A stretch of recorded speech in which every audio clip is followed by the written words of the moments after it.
você ainda está de pé, quero te convidar a abrir a sua Bíblia no Evangelho de João, capítulo 19. Evangelho de João, capítulo 19.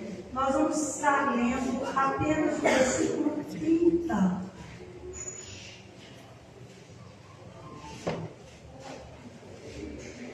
Agradeço a Deus pela oportunidade de poder estar aqui, poder compartilhar com os irmãos a palavra do Senhor. Essa palavra que é santa, essa palavra que liberta, que salva, que transforma, essa palavra que um dia tocou as nossas vidas, e por isso hoje nós estamos aqui para servir ao Senhor. Aleluia! Todos acharam? Diga amém? Diz assim a palavra do Senhor. Quando, pois, Jesus tomou o vinagre, disse: está consumado. E, inclinando a cabeça, rendeu o Espírito. Amado Deus eterno Pai, nessa noite de bênção nós nos reunimos na tua casa para glorificar o teu nome. E não podemos sair daqui, Senhor, sem receber uma porção da tua palavra para nos ensinar, ó Pai, para que possamos cada dia mais estar, Senhor, crescendo como filhos e filhas do Senhor, no reino, a serviço do reino e para a glória do teu reino. Senhor, a tua palavra possa chegar aos corações de cada um dos irmãos que aqui estão, assim como o Senhor falou no meu coração nesta tarde. Pai Santo, dá-me a graça de transmitir com unção e com clareza para que os teus filhos entendam o que o Senhor quer falar. Também os nossos amigos e irmãos que estão acompanhando pela internet, Senhor, que possam ser abençoados em seus lares e que esta palavra chegue na vida deles com uma unção que venha fazer a diferença em cada vida.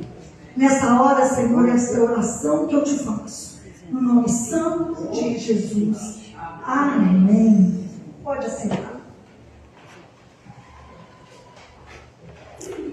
Essa é uma frase conhecida que Jesus declara no último momento da sua vida aqui. E toda a grandeza do amor de Deus pela humanidade está inserida nessa pequena frase, que tem apenas duas palavras: está consumado. E no grego, essa frase se resume toda ela em apenas uma palavra, que é tetelestai. Significa está consumado. Ao declarar isso, o Senhor Jesus cumpre a sua missão restauradora do homem a Deus. Sim, neste momento o véu do tempo se rasga e Deus, que antes falava com o homem no jardim do Éden, agora novamente pode ouvir a voz do homem se dirigindo diretamente a ele. Irmãos, hoje, eu e você, quando nos arrependemos dos nossos pecados, nós recebemos a remissão pelo sangue de Jesus, e assim somos restaurados a Deus. Nós podemos, depois dessa frase, está consumado, nós temos direito a dirigir as nossas vozes a Deus, a sermos ouvidos por Ele, assentado com toda a autoridade que Ele tem no seu trono de glória. Aleluia! Até aquele momento não era mais assim. O homem dependia de muitos recursos para que Deus pudesse ouvi-lo. Dependia do sacerdote, dependia de inúmeros rituais que os irmãos podem conferir, que estão lá no livro de Levítico, para que apenas uma vez no ano pudesse se entrar no Santo dos Santos. Para que quando fosse de muita urgência, o próprio Deus falava ao seu profeta, que ele transmitia os homens, aos demais. E era assim. Hoje, eu e você, às vezes não nos damos conta do tamanho privilégio que é em qualquer lugar, em qualquer situação que nós nos encontramos e a gente simplesmente fala: Senhor, olha, eu estou aqui neste momento, Senhor, olha por mim, Senhor, vem me visitar, Senhor, o negócio ficou estreito aqui, mas eu creio que o Senhor está comigo. Aleluia! E nós não entendemos o preço de sangue que foi pago na cruz. Jesus teve que consumar a lei para nos restaurar a Deus e nos dar esse direito de podermos falar com Deus. E quantas das vezes nós não fazemos uso desse privilégio? Quantas das vezes na correria do dia a dia? Quantas das vezes na correria dos compromissos nós não temos tempo para orar? Nós não temos tempo. Não é porque não queremos, não temos tempo. Mas aquele que entregou a sua vida a Jesus, a qualquer momento, tem essa liberdade de se achegar ao trono com uma oração, seja de gratidão, seja de súplica, seja de arrependimento, seja a oração que for necessária que o momento exigir. Eu me lembro de um momento na minha vida em que eu, saindo da igreja, eu peguei uma carona com um irmão e no caminho o carro, ele bateu o carro. E por incrível que pareça, éramos 4 adultos e uma criança, e só eu me machuquei naquele processo. E ali todo mundo que não machucou saiu do carro. E eu não aguentei sair. Eu ainda não sabia, mas eu tinha quebrado 2 costelas. E a dor era terrível. E eu fiquei dentro do carro, aguardando o que ia acontecer, esperando alguém chamar uma ambulância, e no fim acabou que um amigo nosso nos levou até o hospital. E ficou uma confusão tremenda, um falava uma coisa, outro outra, os 2 donos dos carros que bateu, preocupados com seus prejuízos, e eu lá. Eu olhando aquilo tudo, assim, meio atônita ainda, e naquele momento, eu me lembrei, eu falei: meu Deus, será que é assim que a minha vida vai terminar? Será que é neste momento, eu saindo da tua igreja, eu nunca imaginava que poderia ser o último culto para mim? E eu lembro que eu me joguei meu corpo para o lado e deitei no carro e comecei a orar. Aleluia! Irmãos, a dor não passou, mas o conforto que eu senti naquele momento, de saber que se eu ainda tivesse vida como tive, para a glória do Senhor, estou aqui. Mas se eu não tivesse, eu falava: Senhor, visita o meu nome no livro da vida. Oh, aleluia!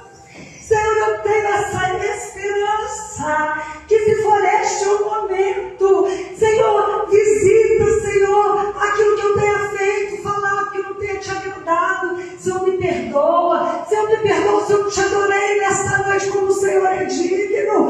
Senhor, a gente sempre espera por um outro culto, e às vezes a gente não pode não imaginar que esse outro culto não chegará. E aí eu comecei a me render ao Senhor. Eu perdi toda a noção do que estava acontecendo lá fora. E era eu e o Senhor. E eu me senti ali tão segura na presença do meu Deus.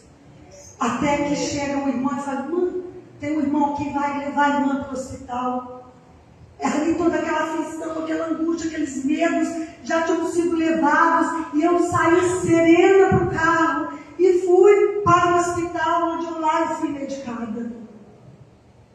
Irmãos, a oração, ela tem uma propriedade tremenda, porque ela é algo, irmãos, que nós não somos dignos.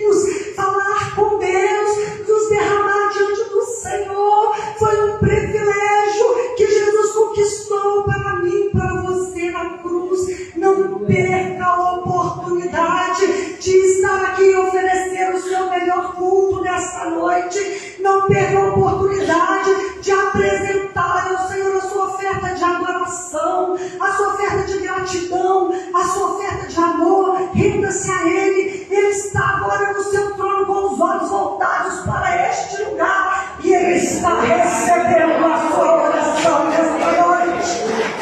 Aleluia! Oh, glória! Nós, ocidentais, e já a uma distância de mais de 2 milênios dessa complexa cultura judaica, nós temos muita dificuldade para entender o significado do remidor. De uma forma bem resumida e simples, eu vou trazer um exemplo para nós nesta noite. Pense em alguém que por algum triste episódio na sua vida fica terrivelmente endividado e perde tudo, ao ponto de perder tudo e ainda assim não conseguir pagar as suas dívidas. Na época desse período que nós estamos nos reportando, que é a época anterior a Cristo, nós estamos falando da cultura judaica. Se a pessoa não conseguisse pagar a sua dívida com tudo que ela tinha, não fosse o suficiente, ela mesma era entregue como escrava do seu credor. Não só na cultura judaica, como outras culturas também adotavam essa forma de cobrança. Então, irmãos, de repente, aparece alguém disposto a pagar tudo. E não só isso, mas a cuidar do sustento dessa pessoa. Sustento integral a partir daí. Quantas pessoas você conhece que teve essa sorte? Se alguém conhece alguém, levante sua mão. Eu não conheço ninguém. Porque é algo quase impossível de um ser humano fazer pelo outro. Não há empatia suficiente que leve alguém a desejar assumir as contas e a responsabilidade financeira de outra pessoa. Na Bíblia, nós vamos ter um exemplo em Boaz, que é quando ele se casa com Ruth e também assume a sua nora, aliás, a sua sogra. Esse foi um claro exemplo de uma atitude de um remidor. Lá em Levítico também tem essa lei e dá direito a alguém da família que quisesse assumir as dívidas do seu parente. Chamava-se remidor. Boaz foi um remidor de Ruth. E com ela, a sua sogra. E ele usou a lei do levirato, se casando com ela, para assim poder assumi-la juntamente com a sua sogra. Mas são muito poucos casos que nós vamos ver semelhante a esse. E é exatamente isso que Jesus é. Jesus é o meu remidor. Jesus é o seu remidor. Nós trazemos uma bagagem de pecados, uma bagagem de dores, de lutas diárias, muitas formas de sofrimento, vão marcando a nossa caminhada. Algumas, às vezes, fazem até a nossa fé diminuir. Afrontamos a Deus com a nossa incredulidade. Não amamos o nosso próximo como deveríamos amar. E assim, nós vamos adquirindo mais e mais dívidas no mundo espiritual. E as nossas dívidas vão aumentando e vão aumentando mais e mais o nosso já tão pesado fardo. E em meio a tudo isso, ainda somos açoitados por dúvidas. O momento em que nós nos estamos mais vulneráveis, que é o momento da prova, que é o momento da dificuldade, que é o momento que nós estamos nos deparando com situações que nós não entendemos, que nós não queremos aceitar. Esse é o momento em que nós mais somos açoitados pelas dúvidas. Em Lucas, no capítulo 4, versículo 3, vai dizer assim: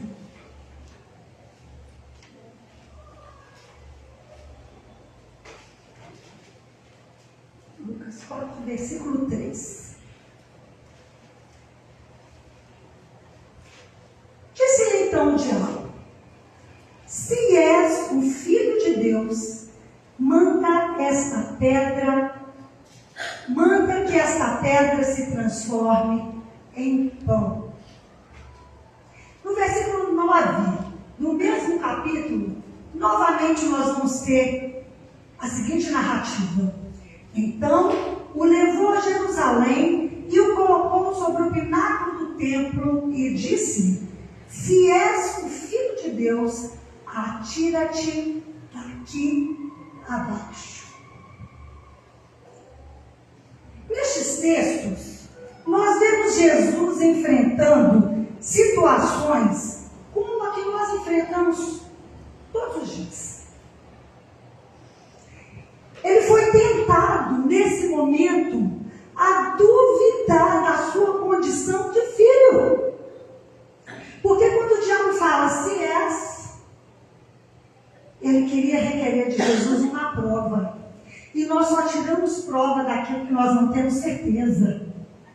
Então ele sutilmente estava induzindo Jesus a duvidar da sua condição de filho.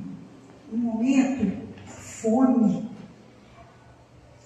Ele foi tentado a deixar de ser filho para se lançar na mão das riquezas da terra. No versículo 6 diz: dar-te-ei toda esta autoridade e a glória destes reinos, porque ela me foi entregue e eu dou a quem quiser. Jesus foi tentado na cobiça humana. Não tem coisa que mais tenta o ser humano do que as riquezas deste mundo. Versículo 7b, ele disse: tudo será teu. Aleluia. Irmãos, Jesus, naquele momento ali, 100% homem, ele estava completamente vulnerável a essa tentação. Jesus estava completamente a desejar que aquelas pedras se transformassem em pão. Jesus poderia desejar a glória, ele que estava sendo tão rejeitado pelos seus, pela sua família, na sua comunidade. Os que mais rejeitaram Jesus foram os de Nazaré. Os que mais se envergonharam de Jesus foram os seus irmãos. E de repente ele fala: te darei glória, te darei honra, tudo será teu. E tenta Jesus naquilo que ele estava sendo privado. E nesta noite eu quero fazer uma pergunta e peço que você consulte intimamente e responda para o Senhor. O que tem tentado a te fazer duvidar de que você é filho de Deus? São necessidades materiais? São necessidades emocionais?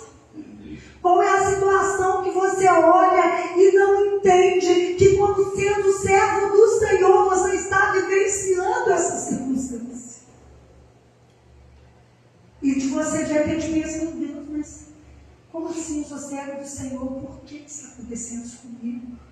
Senhor, quando que isso vai ter fim? Senhor, eu não posso suportar. Senhor, eu estou em pecado. Quantos de nós já nos sentimos assim? A gente duvida da nossa santificação por Cristo, porque a gente se pergunta, será que é porque eu estou em pecado? Momentos de dúvida, momentos de aflição, momentos em que o inimigo sutilmente vai enredando na nossa mente. Ah, se você fosse servo do Senhor, isso não acontecia não. Olha aí o seu vizinho como está, olha o seu amigo, recebeu essa promoção e você não. Olha só, o seu carro está velho, quebrando, e o seu vizinho anda de carro zero. Como assim você não é servo de Deus? Você não é filho de Deus? Momentos de provações nós estamos frágeis e podemos duvidar. Mas hoje, o Senhor me trouxe aqui para te lembrar uma coisa: tudo está consumado. Tudo está consumado. Jesus já declarou na cruz: tudo está consumado. Jesus já fez e conquistou tudo o que você precisa. Você já pode calar as vozes da dúvida e dizer: sim, eu posso passar por essa dificuldade, porque eu tenho um remidor. Sim, essa enfermidade pode ser permitida pelo meu Senhor, mas Ele também pode me curar. Sim, eu posso estar sem emprego, mas eu tenho um Deus que é o meu sustento. Sim, Ele já me garantiu na cruz a força e a graça para suportar todas as dificuldades e glorificar e cantar nas vitórias. Aleluia! Não podemos perder essa convicção da realidade de Jesus como nosso remidor. Repita comigo: eu tenho um remidor. Eu tenho um remidor. Aleluia! Talvez você esteja pensando agora: ótimo, eu declarei isso, mas o meu problema não desapareceu. Eu vou te explicar. O seu problema não vai desaparecer com nenhum passe de mágica. Não. Isso não é o que o verdadeiro cristianismo propõe. Em João 16, versículo 33, vai dizer assim. João 16, 33. Estas coisas vos tenho dito para que tenhais paz em mim. No mundo passais por aflições, mas tende bom ânimo, eu venci o mundo. Aleluia! Observe isso. Passais. A nossa caminhada aqui, ela é transitória. Nós estamos apenas passando. Estamos de passagem. E vamos lidar com todas as circunstâncias comuns daqui. Nós vamos lidar com doenças. Nós vamos lidar com desemprego. Nós vamos lidar com desilusões. Nós vamos lidar com afrontas. Nós vamos lidar com rejeição. E vamos ter que lidar com a morte.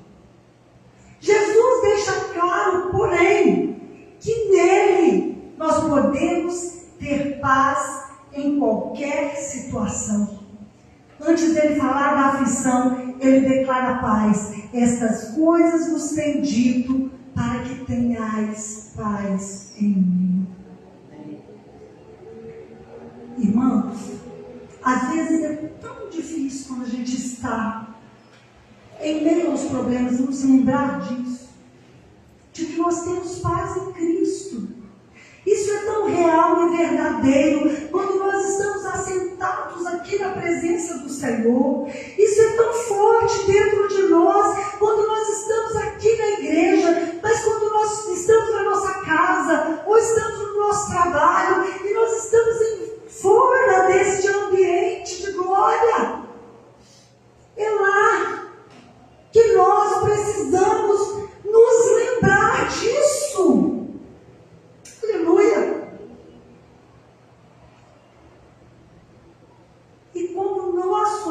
Criador, Ele cuida de nós, Ele nos cura, Ele abre porta de emprego, Ele nos restaura a fé, Ele nos esconde através da oração, e é como se as asas de Deus nos cobrissem e nos garante a ressurreição. Aleluia!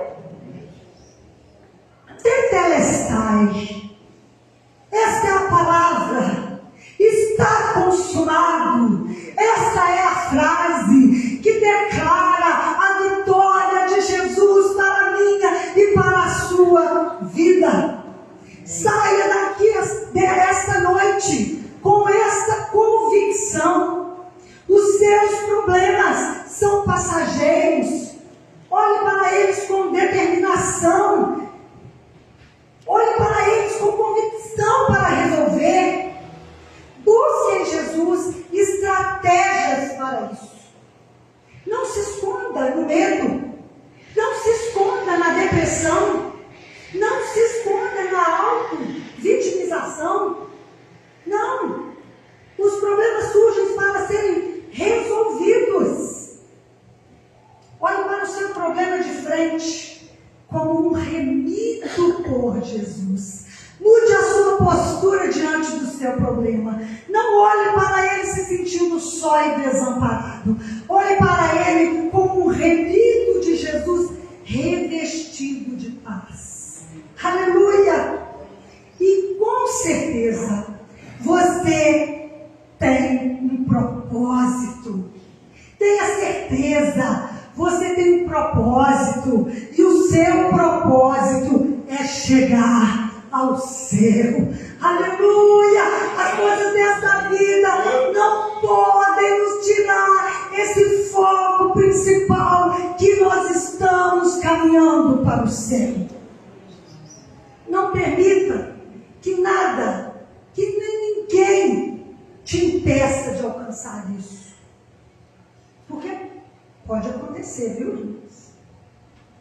É de nossa responsabilidade cuidar da salvação que Jesus garantiu para nós.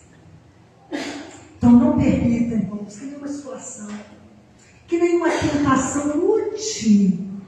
Olha, eu quero te dizer nesta noite, você que tem lidado com tentações, com coisas que têm te vencido, nesta noite o Senhor está trazendo uma palavra sobre a sua vida, e o Senhor está te dizendo: lute, enfrente, resista, se posicione como servo, se posicione como serva, se posicione como homem de Deus, se posicione como mulher de Deus, e não haverá outro recurso para o diabo senão fugir. Aleluia! Jesus já nos garantiu a vitória. Este é o legado de Jesus para nós. Ele nos garantiu na cruz o direito da vida eterna. Aleluia! Neste momento, quero convidar o irmão Júnior para estar aqui. Quero agradecer a minha oportunidade. Que Deus possa falar grandemente ao seu coração e que essa mensagem possa frutificar em sua vida. Amém?